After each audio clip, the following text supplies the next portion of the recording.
Police आएगा ना, पत्ती लगा के तो बोलने का माया भाई आया था, समझा?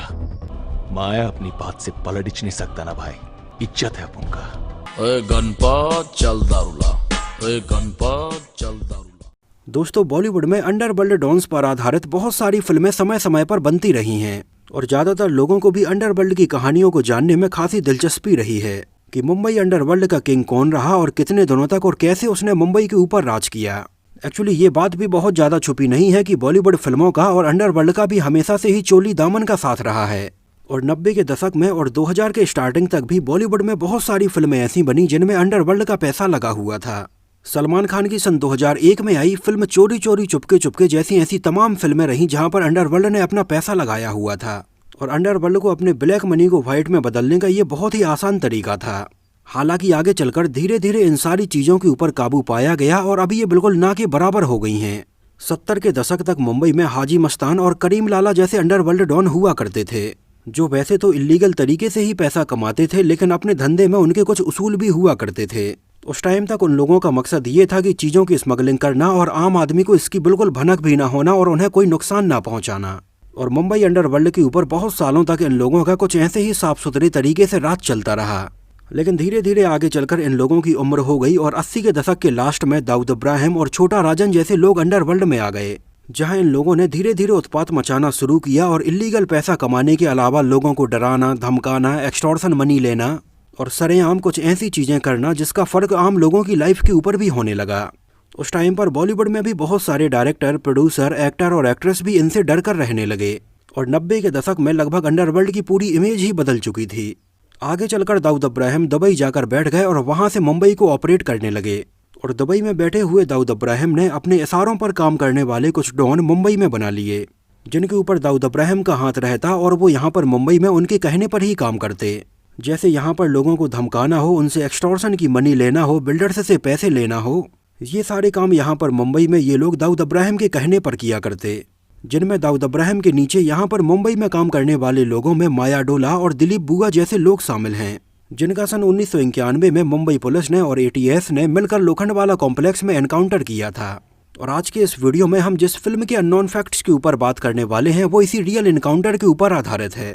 ये फिल्म है शूट आउट एट लोखंडवाला, जो कि सन 2007 में रिलीज हुई थी। तो इस वीडियो में हम काफी डिटेल में काफी कुछ रियल इंसिडेंट्स के बारे में बात करेंगे, रियल कैरेक्टर्स के बारे में बात करेंगे और बाद में हम देखेंगे कि रियल लाइफ में इन कैरेक्टर्स के बारे में और मूवी में कौन कौन सी चीजों में बदलाव किया गया है। तो हो सकता है कि वीडियो थोड़ी लंबा हो जाए, लेकिन कोई बात नहीं, हम इसमें दिखाए गए पहले रियल कैरेक्टर्स के बारे में बात करेंगे। तो ये बात है लगभग लेट 80s की, जिस टाइम पर मुंबई अंडरवर्ल्ड के ऊपर एक छत्र दाऊद इब्राहिम और छोटा राजन का राज हुआ करता था और लगभग 90s के स्टार्टिंग में ही दाऊद इब्राहिम अपनी सेफ्टी के लिए दुबई जाकर शिफ्ट हो गया था और वहीं से मुंबई के ऊपर राज किया करता था। और उस टाइम पर यह डर लोगों के मन में इतना ज्यादा था कि वो भले ही दुबई में बैठा हुआ था, लेकिन यहाँ पर सारे लोग उसके नाम से डरते थे।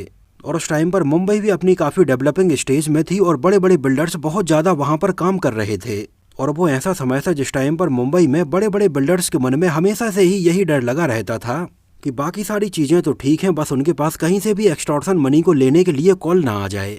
और मुंबई में दाऊद इब्राहिम के लिए काम किया करते महेंद्रा डोलास यानी कि माया डोला और दिलीप बुआ, ये दोनों ही सन 1989 और 90 के दौरान मुंबई में बहुत ही कुख्यात गैंगस्टर हो चुके थे। महेंद्रा डोलास उसका रियल नाम था और उसके साथ ही उसको ज्यादातर माया डोला बोलते थे। ये वो समय था जब मुंबई की सड़कों पर माया डोलास और दिलीप बुआ का नाम ही लोगों को डराने के लिए काफी था। हालांकि वैसे तो ये दोनों दाऊद इब्राहिम के लिए ही काम करते और दाऊद इब्राहिम का डर तो लोगों के मन में दूसरी तरफ था और माया डोलास और दिलीप बुआ का नाम लोगों को डराने के लिए दूसरी तरफ था। और ये दोनों वही कैरेक्टर्स हैं जो film shoot out at Lokhandwala में विवेक ओबराय और तुषार कपूर ने निभाए हैं, जिसमें हमें विवेक ओबराय माया भाई बने हुए नजर आते हैं और तुषार कपूर हमें दिलीप बुआ बने हुए नजर आते हैं। कहा जाता है कि ये दोनों उस टाइम पर मुंबई में दाऊद इब्राहिम का राइट हैंड हुआ करते थे और खासकर से दिलीप बुआ जो कैरेक्टर फिल्म में तुषार कपूर ने निभाया था वो तो वाकई में बहुत ज्यादा ही खतरनाक था।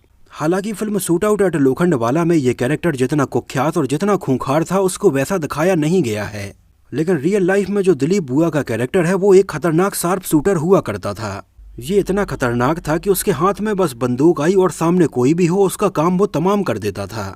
दिलीप बुआ का नेचर रियल लाइफ में थोड़ी कम बोलने वाला था, लेकिन दिमाग से वो बहुत ज्यादा ही शातिर क्रिमिनल था और इस बात को खुद सन 1991 में इनका लोखंडवाला कॉम्प्लेक्स में एनकाउंटर करने वाले additional commissioner of police Aftab Ahmed Khan ने बताया था, जो character film shoot out at Lokhandwala में संजय दत्त ने निभाया है, जहां उनका ये कहना है कि दिलीप बुआ माया डोलास से भी बहुत ज्यादा खतरनाक था। बस अंतर ये है कि दिलीप बुआ काफी शांत स्वभाव का था, उसको बहुत ज्यादा शो करना आता नहीं था, लेकिन उसके बिल्कुल अपोजिट माया डोलास था, जिसको शो करना बहुत ज्यादा अच्छा लगता था। उसको ये लगता था कि मुंबई में लोग उसके नाम को जाने, उसके नाम से डरें।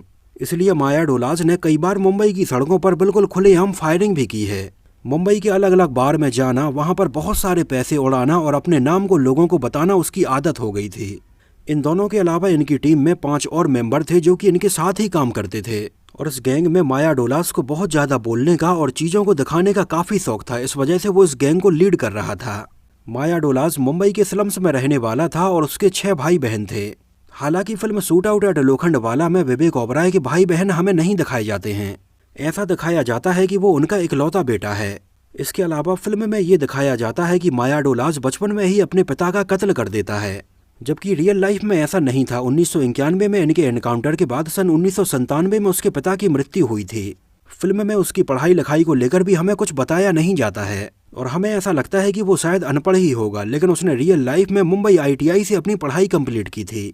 लेकिन पढ़ाई के बाद वो धीरे धीरे गैंगस्टर बन गया और मुंबई की एक गैंग अशोक जोशी के लिए वो काम करने लगा और देखते ही देखते माया डोलास का नाम वहां पर भी चलने लगा। और धीरे धीरे माया डोलास अरुण गबली की गैंग में शामिल हो गया, जो भी उस टाइम पर मुंबई में बहुत ही फेमस गैंगस्टर गैंग हुआ करती थी। और उस टाइम पर मुंबई में अरुण गबली की गैंग और अमर नायक की गैंग के बीच में बहुत ज्यादा खींचातानी हुआ करती थी।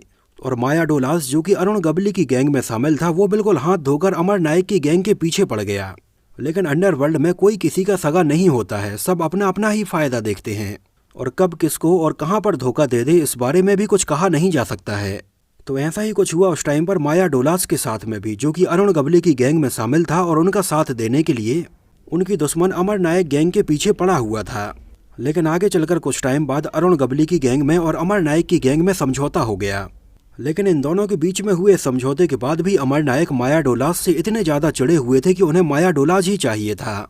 और उसका तो ये तक कहना था कि फिर चाहे वो जिंदा मिले या मुर्दा, उसको माया डोलास ही चाहिए है। हालांकि ये बात जब माया डोलास को पता चली तो उसने अरुण गबली को गैंग छोड़कर दाऊद इब्राहिम की गैंग ज्वाइन कर ली, जिसको छोटा राजन ने दाऊद इब्राहिम से मिलाया था। और धीरे धीरे वो दाऊद इब्राहिम का और छोटा राजन का विश्वास पात्र बन गया। जहां एक तरफ रियल लाइफ में माया डोलास की ये कहानी चल रही थी, वहीं दूसरी तरफ दिलीप बुआ की कहानी भी चल रही थी। एक्चुअली उस टाइम पर दिलीप बुआ धीरे धीरे मुंबई का एक बहुत ही फेमस शार्प शूटर बन गया था और वो इतना खतरनाक था कि अच्छे अच्छे लोग उस टाइम पर दिलीप बुआ के नाम से कांपने लगे थे। उस टाइम पर दिलीप बुआ मुंबई के एक और बहुत ही फेमस गैंगस्टर रामाभाई नायक का बॉडीगार्ड हुआ करता था। एकदम सीरियस पर्सनालिटी वाला शार्प शूटर जो किसी को मारने से पहले एक बार भी नहीं सोचता था। ये इतना खतरनाक था कि मुंबई के ही भांडुप एरिया में एक बार बस स्टॉप पर खड़ी हुई 2 लड़कियों ने इसको देखकर हंस दिया और उन लड़कियों का दिलीप बुआ को देखकर हंसना इसे इतना ज्यादा बुरा लगा कि उसने वहीं पर उन दोनों को गोली मार दी। हालांकि फिल्म में ये कैरेक्टर तुषार कपूर ने निभाया है और ये इतना खतरनाक इसमें हमें दिखाया नहीं गया है। दिलीप बुआ उस टाइम पर पैसों के लिए भी बहुत ज्यादा काम किया करता था। यहाँ तक कि छोटा राजन ने जब दिलीप बुआ को बहुत ज्यादा पैसे दिए तो दिलीप बुआ, जिसके यहाँ पर बॉडीगार्ड के तौर पर काम किया करता था, उसने सीधे सीधे छोटा राजन से पैसे लेकर रामाभाई नायक को ही गोली मार दी। और धीरे धीरे छोटा राजन के जरिए दाऊद इब्राहिम से मिला और उसका विश्वास पात्र बन गया। और दाऊद इब्राहिम के अंडर में ही मुंबई में काम कर रहे दिलीप बुआ और माया डोलास की अब मुलाकात हुई। और उस टाइम पर तो इन दोनों ने मिलकर मुंबई के ऊपर ऐसा रंग जमाया कि इन दोनों का सिक्का ही चलने लगा। और देखते ही देखते माया डोलास, दिलीप बुआ और 5 और लोगों की ये टोटल 7 लोगों की गैंग बनकर तैयार हो गई, जो कि दाऊद इब्राहिम के लिए तो काम किया ही करते, बिल्डर से एक्सटॉर्शन की मांग करते, लेकिन अपने लिए भी कुछ अलग से मांग किया करते। और 1-2 बार ऐसा हुआ कि जब कुछ बिल्डर्स से सीधे दाऊद इब्राहिम की बात हुई और दाऊद इब्राहिम ने माया डोलास से उन्हें छोड़ने के लिए बोला, लेकिन दाऊद इब्राहिम के कहने के बाद भी माया डोलास ने और दिलीप बुआ ने उन्हें छोड़ने से मना कर दिया। और इस तरह से धीरे धीरे उस टाइम पर दाऊद इब्राहिम को लगने लगा कि ये दोनों तो अब उनके हाथ से निकलते जा रहे हैं। और ऐसा कहा जाता है कि उस टाइम पर खुद आफ्ताब अहमद खान को दाऊद इब्राहिम ने ही फ़ोन करके इनके बारे में जानकारी दी थी। हालांकि इस बारे में बहुत ज़्यादा पुष्टि नहीं हो पाई है और आफ्ताब अहमद खान सर का ये कहना था कि उन्हें उनके मुखबिर से इसके बारे में जानकारी मिली है। खैर जो भी हो, उस टाइम पर ये 7 मुंबई के ही लोखंडवाला कॉम्प्लेक्स के फ्लैट नंबर 2 और 3 में छुपे हुए थे। जहां उस टाइम पर एटीएस को लीड कर रहे आफ्ताब अहमद खान ने अपनी पूरी टीम के साथ इस लोखंडवाला कॉम्प्लेक्स को घेर लिया। उनके पास लगभग 100 लोगों की पूरी टीम तैयार थी और माया डोलाज और दिलीप बुआ जैसे ये 7 लोग तो वैसे ही मोस्ट वांटेड की लिस्ट में शामिल थे। खास बात यह है कि उस टाइम पर हुए इस पूरे एनकाउंटर का पूरा एक लाइव वीडियो भी रिकॉर्ड किया गया, जो शूट आउट का रियल वीडियो यूट्यूब पर आज भी अवेलेबल है। आप चाहें तो उसको देख सकते हैं, इसकी लिंक मैं यहाँ पर नीचे डिस्क्रिप्शन बॉक्स में दे दूंगा।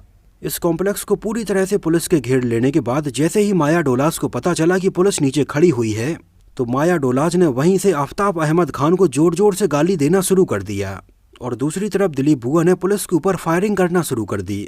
देखते ही देखते लोखंडवाला कॉम्प्लेक्स में दोनों ही तरफ से गोलियां चलनी शुरू हो गईं और वहां पर रहने वाले लोकल लोग बिल्कुल डर गए। लगातार लाउड स्पीकर से ही अनाउंस किया जा रहा था कि लोग अपने घरों में ही रहें, खिड़कियों और दरवाजों के पास खड़े ना हों और हो सके तो ज़्यादा से ज़्यादा जमीन पर बिल्कुल लेट कर ही रहें, जिससे कि दोनों तरफ से चलने वाली गोलियों में किसी आम आदमी को चोट ना लग जाए। उस टाइम पर ज़्यादा न्यूज़ मीडिया वाले होते नहीं थे, तो दूरदर्शन में और ऐसी और भी कुछ मीडिया में इसको कवर किया गया। इस लाइव वीडियो को देखकर ही संजय दत्त ने अपने इस किरदार को तैयार किया था। जैसा कि film shoot out at Lokhandwala में दिखाया जाता है कि संजय दत्त चश्मा लगाए हुए, सफेद शर्ट पहने हुए और सारे बटन खुले हुए आते हैं। एक्चुअली रियल फुटेज में ए खान ने भी ऐसे ही सफेद कलर की एक शर्ट पहनी हुई थी, चश्मा लगाया हुआ था और बटन खुले हुए थे।